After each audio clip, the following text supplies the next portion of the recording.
अगर आपका कभी किसी के साथ डिस्प्यूट हो जाए या किसी ने आपसे पैसे लिए हों और वापस ना करे, तो आपने एक टर्म ज़रूर सुना होगा, लीगल नोटिस।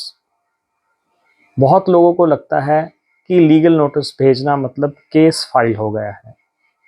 बहुत लोगों को ये भी लगता है कि लीगल नोटिस सिर्फ एक फॉर्मेलिटी होती है, लेकिन रियलिटी में इंडियन लीगल सिस्टम में लीगल नोटिस एक बहुत ही इम्पॉर्टेंट रोल प्ले करता है। आज की इस वीडियो में हम सिंपल भाषा में समझेंगे कि लीगल नोटिस होता क्या है। सबसे पहले समझते हैं कि लीगल नोटिस होता क्या है। सिंपल लैंग्वेज में लीगल नोटिस एक फॉर्मल रिटन कम्युनिकेशन है जो यूजुअली एक एडवोकेट के थ्रू किसी दूसरे पर्सन को भेजी जाती है।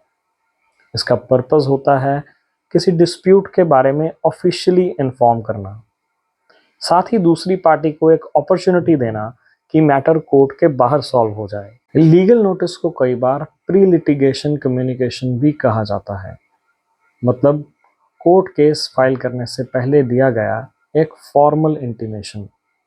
इस नोटिस के थ्रू दूसरी पार्टी को बताया जाता है कि उसने किसी लीगल राइट का वायलेशन किया है, और अगर इशू सॉल्व नहीं हुआ तो लीगल एक्शन भी लिया जा सकता है। लीगल नोटिस भेजने का मेन पर्पस होता है डिस्प्यूट को फॉर्मली कम्युनिकेट करना। कई बार लोगों के बीच मिसअंडरस्टैंडिंग होती है या किसी ने किसी कॉन्ट्रैक्ट का वायलेशन किया होता है। कई बार किसी ने पैसे बोरो करके वापस नहीं किए होते, या कई बार कोई पर्सन किसी दूसरे पर्सन का लीगल राइट वायलेट कर देता है। लीगल नोटिस भेजने से दूसरी पार्टी को एक क्लियर सिग्नल मिलता है कि इशू सीरियस है। प्रैक्टिकल लेवल पर बहुत सारे एडवोकेट्स कोर्ट केस फाइल करने से पहले लीगल नोटिस भेजना प्रेफर करते हैं। इसका मेन रीज़न यही है कि कई बार डिस्प्यूट नोटिस स्टेज पर ही रिजॉल्व हो जाता है। अगर दूसरी पार्टी कॉम्प्रोमाइज़ या सेटलमेंट के लिए रेडी हो जाए तो कोर्ट तक जाने की ज़रूरत ही नहीं पड़ती। इससे दोनों पार्टीज़ का टाइम और लिटिगेशन कॉस्ट दोनों बच जाते हैं। लीगल नोटिस कई सिचुएशंस में भेजा जा सकता है। सबसे कॉमन एग्जाम्पल होता है मनी रिकवरी डिस्प्यूट्स। अगर किसी ने आपसे पैसे बोरो किए हों और वापस ना करें तो लीगल नोटिस भेजा जा सकता है। प्रॉपर्टी डिस्प्यूट्स में भी लीगल नोटिस काफ़ी कॉमन होते हैं। इसके अलावा चेक बाउंस केसेस में लीगल नोटिस बहुत इंपॉर्टेंट होता है। एम्प्लॉयमेंट डिस्प्यूट्स में भी नोटिस दिया जा सकता है। कभी कभी डेफामेशन मैटर्स में भी लीगल नोटिस भेजा जाता है। मतलब जब भी किसी लीगल राइट का वायलेशन होता है, लीगल नोटिस भेजना एक फर्स्ट स्टेप हो सकता है। अब एक इम्पॉर्टेंट क्वेश्चन ये होता है कि क्या लीगल नोटिस भेजना कंपलसरी होता है? हर केस में लीगल नोटिस भेजना मैंडेटरी नहीं होता। कुछ केसेस में डायरेक्टली कोर्ट केस फाइल किया जा सकता है, लेकिन कुछ मैटर्स में लॉ के अकॉर्डिंग पहले लीगल नोटिस भेजना ज़रूरी होता है। एग्जाम्पल के लिए चेक बाउंस केसेस में लीगल नोटिस भेजना एक मैंडेटरी स्टेप होता है। अगर लीगल नोटिस नहीं भेजा गया तो केस मेंटेनेबल ही नहीं होता।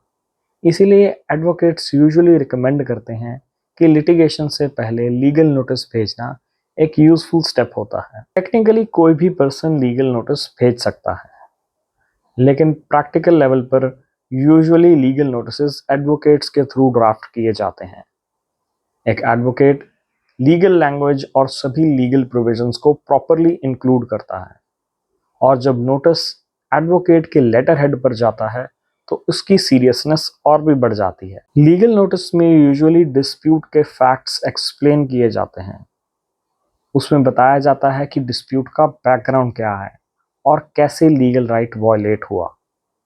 साथ ही यूजुअली एक क्लियर डिमांड भी मेंशन की जाती है, जैसे पैसे वापस करना, कोई कॉन्ट्रैक्ट फुलफिल करना या किसी इलीगल एक्टिविटी को स्टॉप करना। नोटिस में दूसरी पार्टी को रिप्लाई के लिए एक स्पेसिफिक टाइम पीरियड भी दिया जाता है। आमतौर पर यह टाइम पीरियड 15 या 30 दिन का हो सकता है। इस टाइम पीरियड के दौरान दूसरी पार्टी रिप्लाई देकर अपना पक्ष रख सकती है। लीगल नोटिस आमतौर पर रजिस्टर्ड पोस्ट या स्पीड पोस्ट के थ्रू ही भेजा जाता है। इसका मेन रीज़न होता है डिलीवरी का प्रूफ मेंटेन करना। अगर बाद में मैटर कोर्ट तक जाता है तो ये प्रूफ इंपॉर्टेंट हो सकता है। लीगल नोटिस भेजने के बाद जनरली 3 पॉसिबिलिटीज होती हैं। पहली पॉसिबिलिटी होती है कि दूसरी पार्टी लीगल नोटिस का रिप्लाई भेज दे। दूसरी पॉसिबिलिटी होती है कि हो सकता है दोनों पार्टी सेटलमेंट के लिए बात करना शुरू कर दें। और तीसरी पॉसिबिलिटी होती है कि नोटिस को कंप्लीटली इग्नोर ही कर दिया जाए। और अगर नोटिस इग्नोर कर दिया जाता है और डिमांड सेटिस्फाई नहीं होती तो नेक्स्ट स्टेप होता है कोर्ट केस फाइल करना। और कोर्ट में ये भी दिखाया जा सकता है कि पहले डिस्प्यूट को पीसफुली रिजॉल्व करने की पूरी कोशिश की गई थी। इसलिए प्रैक्टिकल लेवल पर लीगल नोटिस एक बहुत ही यूजफुल लीगल टूल है।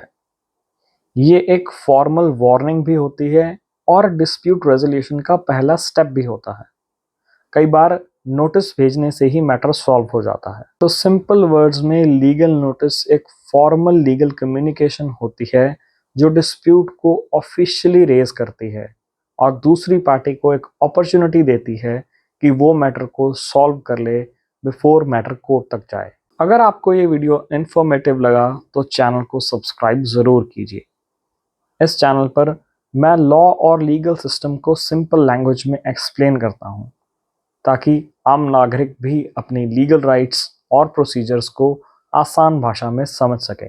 वीडियो को एंड तक देखने के लिए धन्यवाद।